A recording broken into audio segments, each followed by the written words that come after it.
भैया पास्ट की कोई ऐसी चीज़ है जिसको मैं बिल्कुल भी नहीं भूल पा रहा हूँ। कोई ऐसा हादसा है, इवेंट है, रह रह के वो मेरे दिमाग में घुस जाता है, दिमाग को ओवरटेक कर लेता है।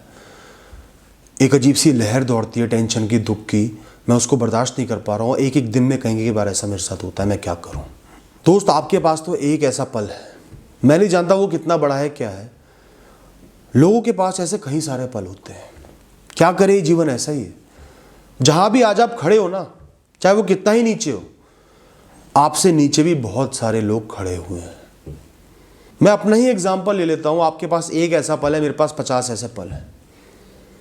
कम उम्र में मैंने बहुत कुछ देखा है, बहुत गहरा देखा है, बहुत बुरा भी देखा है। हर बात तो मैंने बताई भी नहीं है, कुछ बातें बताई भी हैं। ऐसे ही कुछ पल बताता हूं आपको मैं। दोस्तों, सालों इंसान एक सपना देखता है, उसके लिए बहुत पैशनेट होता है, दिन रात मेहनत करता है, सक्सेस को पाता है, पता नहीं क्या क्या करता है, उस सपने को मैनिफेस्ट करता है, और एक दिन अचानक से वो सपना टूट के बिखर जाता है। सब खत्म, सब बर्बाद। अब वो आपको कभी भी नहीं मिल सकता। आपकी लाइफ मायने खो देती है, मीनिंग खो देती है। मेरे साथ हुआ ऐसा।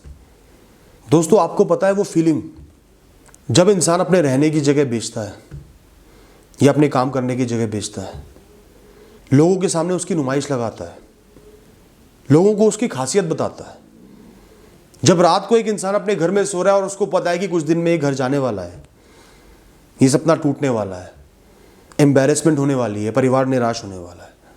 दोस्तों, एक इंसान गिर के उठे, कुछ ना बचाओ तो भी मेहनत कर रहा है, दिन रात मेहनत कर रहा है, मजदूरी कर रहा है, फिजिकल मेहनत कर रहा है, उसके बाद भी कॉन्स्टेंटली लगातार निराशा उसके हाथ लग रही है। हर दिन निराशा, हर पल निराशा। वो सोच सोच के पागल हो गया। ऐसे पल मैंने भोगे हैं। आज भी उन पलों का ख्याल मेरे दिमाग में कई बार आ जाता है। लेकिन दोस्तों, मैं डिफेंसिव नहीं होता, मैं अग्रेसिवली, ऑफेंसिवली उनको खेलता हूं।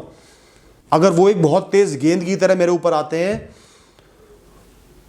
तो मैं उठा के उनसे छक्का मार देता हूं, ग्राउंड के बाहर डाल देता हूं उनको। मैं कहता हूं, आओ मेरे दिमाग में हिट करो, मैं तुम्हें जवाब दूंगा। मैं उन ख्यालों को कहता हूं कि तुम मेरी लाइफ का एक छोटा सा हिस्सा हो, एक कीड़ा हो, उससे ऊपर कुछ नहीं। तुम मर चुके हो, तुम मेरी लाइफ को आज अफेक्ट नहीं कर सकते। तुम में इतना दम ही नहीं है। मैं तो जिंदा हूं, मैं तो उस वक्त से आगे बढ़ गया हूं। तुम नहीं बढ़ पाए, तुम तो वहीं अटक गए, उसी पल में अटक के रह गए, एक मेमोरी बन के रह गए। एक इंसान के पास हमेशा अपॉर्चुनिटी होती है आगे बढ़ने की, चाहे कैसे भी बढ़े। मैं भी बढ़ गया, बहुत आगे बढ़ गया। जो खोया था पा लिया, उतना नहीं पाया तो भी पा लिया। तुम मेरा क्या बिगाड़ सकते हो? कुछ भी नहीं। मैं उनसे ये भी कहता हूं कि ये मेरा जीवन है, मैं इसका ओनर हूं, मैं इसका मालिक हूं, तू नहीं। एक ख्याल मुझे ओन नहीं करता, निकल यहां से। और दोस्तों, फिर मैं अपना दिमाग लगाता हूं, सोचता हूं कि कैसे मैं उस समय से आज के समय पे पहुंच गया, आगे बढ़ गया। कुछ बुरा हुआ तो कुछ अच्छा भी हुआ, किस्मत ने अच्छा भी किया, मैंने भी कुछ मेहनत करी। अपने आप को अप्रिशिएट करता हूं, अपनी लाइफ को अप्रिशिएट करता हूं कि मैं आगे बढ़ पाया। कई चीज़ों में आगे नहीं बढ़ पाया तो उनको एक्सेप्ट करता हूं। ठीक है, ये मेरी लाइफ का पार्ट था, ये मेरी लाइफ को चैनलाइज कर रहा है, डायरेक्शन दे रहा है, मेरी सोच को डायरेक्शन दे रहा है। कई बार बहुत बुरे हादसे हो जाते हैं, आप उस हिसाब से सोचने लगते हो, आप मैच्योर बन जाते हो, थोड़े इंडिफरेंट बन जाते हो, उनसे आगे आपको हेल्प मिलती है। तो उन्होंने मेरी लाइफ को किसी कारणवश मॉडिफाई कर दिया, चेंज कर दिया, बदलाव ले आए, तो ये मेरी कहानी का पार्ट है, मैं उसको एक्सेप्ट करता हूँ। उसके अलावा अगर मैंने कोई बहुत बड़ी गलती कर दी थी, कोई एम्बैरेसमेंट कर दी थी, तो मैं सिर्फ इतना सोचता हूँ, क्या मैंने उससे कुछ सीखा है? क्या मैं इंप्रूव हुआ हूँ? नहीं हुआ हूँ तो आज से होना है। हो गया हूँ तो बहुत अच्छी बात है, उस गलती ने मुझे सुधार दिया। मैं उस मुश्किल वक्त से इंस्पिरेशन लेता हूं। कम से कम आज वो वक्त तो नहीं है, कुछ तो बेहतर है, कुछ तो अलग है।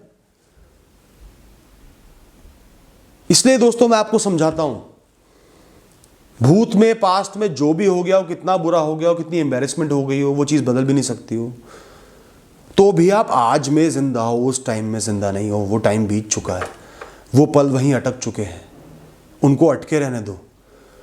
आज वो आपके सामने आके खड़े हो रहे हैं तो वो सिर्फ एक ख्याल है, एक भूत है, वो आपको टच भी नहीं कर सकता, उसको टच मत करने दो, फूंक मार के उसको भगा दो, ऑफेंसिवली खेलो।